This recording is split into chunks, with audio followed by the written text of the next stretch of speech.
Halo para pendengar, dimanapun kalian berada. Balik lagi channel Gary Christopher. Oke, dalam video kali ini gue akan kembali membahas tentang LN Isekai The Cheat. Dalam part sebelumnya, kita sudah mengetahui kalau Yuya dan Master Kelinci berhasil mengalahkan Yuti, gadis misterius penerus dari Holy Archer yang kilaf dan malah berpihak sama Evil untuk memusnahkan dunia ini.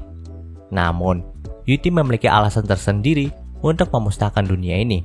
Ya, karena Holy Archer sekaligus masternya itu telah dihianati sama manusia. Jadi itulah yang menyebabkan si Yuti malah membenci dunia dan ingin membunuh semua manusia yang ada. Tapi untungnya, babang kita Yuya dan Master Kelinci itu bisa menyadarkan Yuti akan kesalahannya itu. Namun sepertinya si Yuti juga masih memerlukan waktu untuk memikirkan kembali tindakan manakah yang seharusnya ia ambil. Dalam part kali ini, panel cerita pun berpindah jauh ke hutan yang dinamakan Hutan Karunia. Nah, hutan itu adalah hutan yang dikatakan memiliki banyak sekali berkah bagi siapapun. Namun berkah itu hanya bisa diambil ketika kamu mengkonsumsi tanaman yang tumbuh di sana. Tak hanya manusia yang bisa mendapatkan berkah dari hutan ini, tapi juga monster yang ada di sini bisa mendapatkan berkah kalau mereka memakan tanaman itu.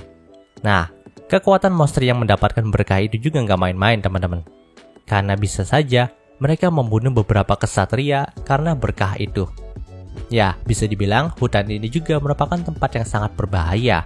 Tapi level berbahaya hutan ini masih berada jauh di bawah hutan sarang iblis besar. Pada saat itu, ada seorang pemuda dengan baju mirip petani yang sedang bersandar di sebuah pohon. Namun, dia tidak membawa cangkul atau peralatan bertani lainnya. Yang ia bawa hanyalah sebuah kampak raksasa yang hampir menyamai tinggi dari pemuda itu. Di sini sang pemuda pun bergumam, mungkin ia akan membunuh beberapa monster lagi di sini supaya keadaannya bisa menjadi normal. Pasalnya, jika ia tidak membunuh monster-monster yang ada di sini, maka jumlah monster itu akan meningkat seakan-akan mereka itu berkembang biak secara cepat. Bahkan bisa dibilang, pemuda itu sudah memburu monster yang ada di hutan ini dengan waktu yang cukup lama. Tapi dia tidak pernah melihat hutan karunia ini terbebas dari yang namanya monster. Oleh karena itu ia harus membunuh mereka setiap harinya. Karena itu adalah tugas dari seorang Holy. Yaps, ternyata pemuda dengan kampak besar ini adalah Holy X, atau pemegang gelar Holy dengan senjata kampak. Dan daerah penjagaannya adalah dekat hutan karunia ini. Namun pada saat si Holy X ini ingin melanjutkan perburuan monsternya, ia pun dikejutkan dengan hawa membunuh tajam yang terarah kepada dirinya. Dia tidak pernah merasakan hawa membunuh sebesar ini selama berada di hutan karunia. Dan benar saja, sosok yang mengarahkan niat membunuh kepada Holy X itu adalah seorang berbadan besar dan memiliki gelar Holy juga. Dia adalah Holy Fist, atau bisa disebut juga sebagai pemegang gelar Holy Tinju Tangan Kosong. Nah, pada awalnya Holy X itu mengira kalau Holy Fist cuma bercanda aja pas ngasih tatapan membunuh. Tapi di sini nampaknya Holy Fist juga nggak bercanda dan bahkan berkata kalau dia akan membunuh Holy X demi kesenangannya. Setelah itu terjadilah pertempuran di antara mereka.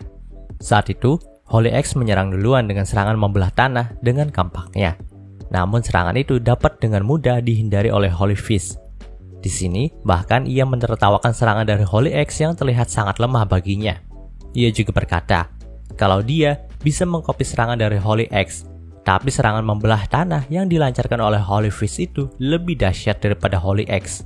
Namun di sini, Holy X itu nggak mengeluarkan kemampuannya secara penuh ya teman-teman.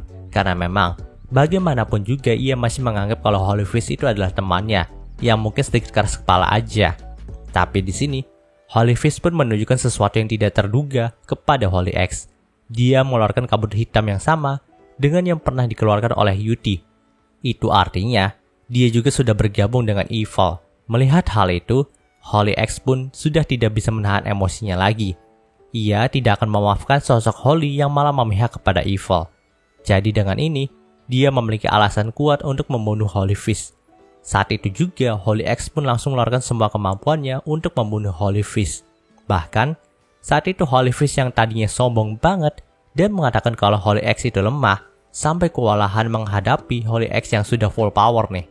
Saat itu, Holy X juga bisa membelah udara dengan kampak raksasanya itu, sehingga tekanan udara yang terbelah tadi bisa langsung melukai Holy Fist. Dan di saat terakhir, Holy X itu melancarkan serangan terakhirnya yang menurutnya bisa menghabisi Holy Fist. Namun, pada kenyataannya Holy Fist bisa menghindari serangan terakhir tadi tanpa terluka sedikit pun, dan langsung melancarkan serangan telak ke arah dada Holy X. Di sini dada Holy X pun langsung bolong, dan itu adalah kekalahan telak bagi dirinya. Di saat terakhir, Holy X pun berkata, kalau dia berhasil dibunuh seperti ini, maka orang terkuat di antara pemilik gelar Holy yaitu Holy Sword pasti akan membunuh Holy Fist. Namun, Holy Fist itu tidak memperdulikannya dan menyuruh Holy X untuk cepat-cepat mati aja. Setelah membunuh Holy X, si Holy Fist pun didatengin sama entitas evil yang telah memberikannya kekuatan. Nah, pada saat itu entitas evil ingin Holy Fist untuk melakukan apa yang ia perintahkan. Tapi si Holy Fist itu nggak mau melakukannya, karena bagaimanapun dia tidak ingin diperintah oleh siapapun, dan dia hanya ingin melawan sosok kuat bagi dirinya aja. Mendengarkan perkataan itu, entitas evil pun langsung menghilang. Panel cerita pun berpindah ke tempat pembuangan dunia. Itu adalah tempat berkumpulnya para entitas evil. Saat itu entitas evil yang memberikan kekuatan kepada Holy Fist langsung berkata kalau dia tidak bisa mengendalikannya. Maka dari itulah mereka akan tetap memanfaatkan Yuti untuk menghancurkan sosok Holy lainnya. Panel cerita pun berpindah ke karakter Yuya lagi. Saat itu dalam rumahnya, si Yuya itu lagi bingung nih, karena memang Master Kelinci itu udah menitipkan Yuti sama Yuya. Padahal Yuya juga agak canggung sama Yuti, apalagi mereka itu kemarin baru aja jadi musuh, tapi sekarang mereka itu malah terpaksa tinggal bersama. Selain itu, Yuti juga nampak sedikit depresi karena memikirkan tentang apakah yang harus dia lakukan sekarang. Apakah membunuh umat manusia adalah jalan yang benar baginya? Ataukah dia tetap memegang teguh tugas dari masternya untuk melindungi dunia dan manusia? Kalau dipikir-pikir lagi, si Yuya juga kasihan sama Yuti karena harus mengalami nasib yang kurang baik. Namun terlepas dari itu semua, si Yuya pun memanfaatkan kesempatan ini untuk melatih fisiknya kembali nih dengan Akatsuki dan Knight. Namun pada saat Yuya itu melakukan latihannya, si Yuti itu tiba-tiba aja keluar kamar dengan perut yang terus berbunyi. Melihat hal itu, Yuya pun langsung tersenyum dan bertanya apakah Yuti itu lapar. Di sini Yuti itu hanya mengganggukan kepalanya aja. Jadi, Yuya pun langsung menyiapkan makan siang bagi mereka semua nih, karena memang ini juga sudah jam makan siang. Tapi si Yuya itu terlihat kecapean karena tadi dia itu habis latihan fisik dan sebelumnya juga dia itu habis bertarung sama Yuti. Jadi, memasak dalam keadaan yang seperti ini sangatlah melelahkan bagi Yuya. Nah, sebab itu Yuya pun lebih memilih memasak pasta instan aja nih buat mereka semua. Karena selain cara memasaknya gampang, rasanya juga sangat enak untuk setiap orang. Bahkan katanya si Akatsuki dan Knight itu udah terbiasa makan pasta. Ya, kalian juga tahu sendirilah. Makan makanan yang instan, apalagi bentuknya udah kayak mie atau pasta itu enak banget kan. Hampir kayak masakan mamah lah gitu. Dan bener aja nih, si Yuti juga senang banget ngecium bau dari pasta buatan Yuya.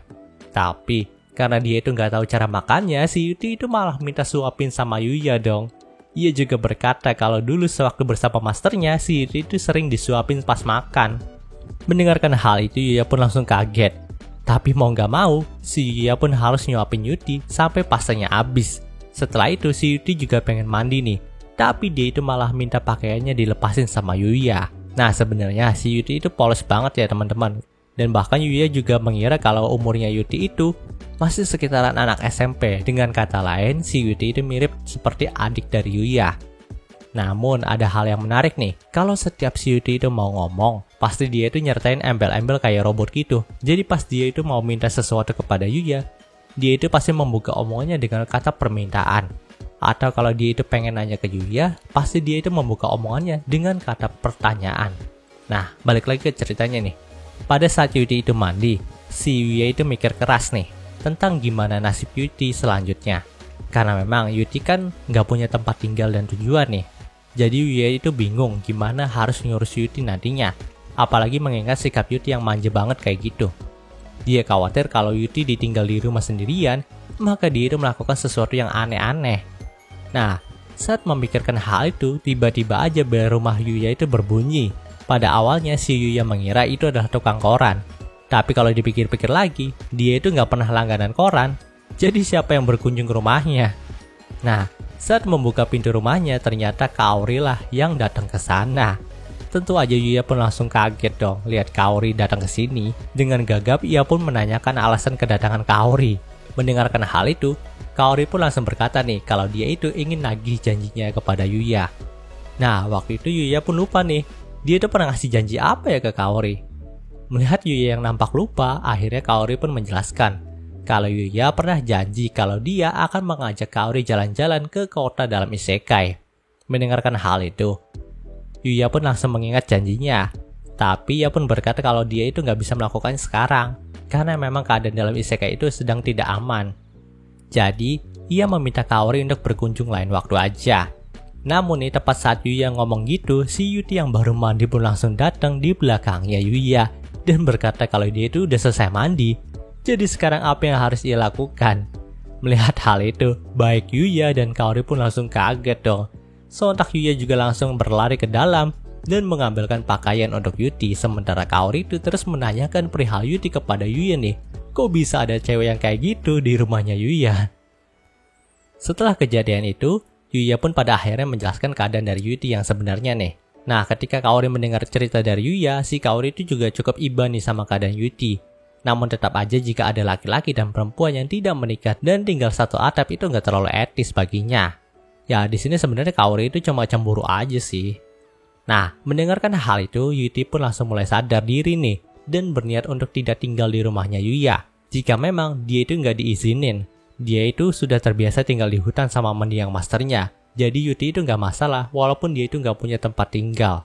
Setelah mendengarkan hal itu, Kaori pun merasa nggak enak nih. Lalu Yuya juga berkata kalau dia udah dikasih tugas buat ngurus Yuti sama master kelinci. Jadi dia itu nggak mungkin lantarin Yuti. Tapi tetap aja si Yuya juga bingung nih gimana nasibnya Yuti kalau Yuya itu pergi ke sekolah ya.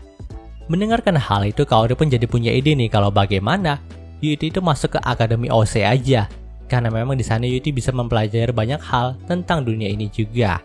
Jadi si Yuya itu nggak perlu khawatir tentang Yuti lagi. Namun jika dilihat lagi, si Yuti itu masih kelihatan seperti anak SMP. Nantinya si Yuti juga akan masuk ke gedung SMP aja dan bukannya langsung SMA gitu. Yaps, kita tahu kalau ayahnya Kaori itu kan kepala sekolah Akademi OC nih. Jadi buat ngebuka jalur orang dalam sangat mudah bagi Kaori lah. Mendengarkan hal itu, si Yuya dan Yuti pun menerimanya. Nah, sebagai balasannya, Yuya juga akan mengajak Kaori buat keliling kota di isekai. Namun ia meminta waktu lagi buat ngumpulin equipment yang nantinya bisa dipakai sama Kaori dulu nih. Soalnya kalau Kaori itu pergi ke isekai tanpa equipment, maka sangat berbahaya baginya dan sama aja kayak bunuh diri gitu. Kaori pun setuju dengan syarat itu dan cerita di part ini pun berakhir. Oke. Mungkin sudah pembahasan singkat dari Isekai The Cheat-nya kali ini. Jika kalian suka video ini, jangan lupa untuk like, komen, dan subscribe ya, dan juga share agar gue lebih semangat lagi dalam membuat video dalam channel ini. Terima kasih telah menonton sampai detik ini. Gue Gary Christopher, signing off.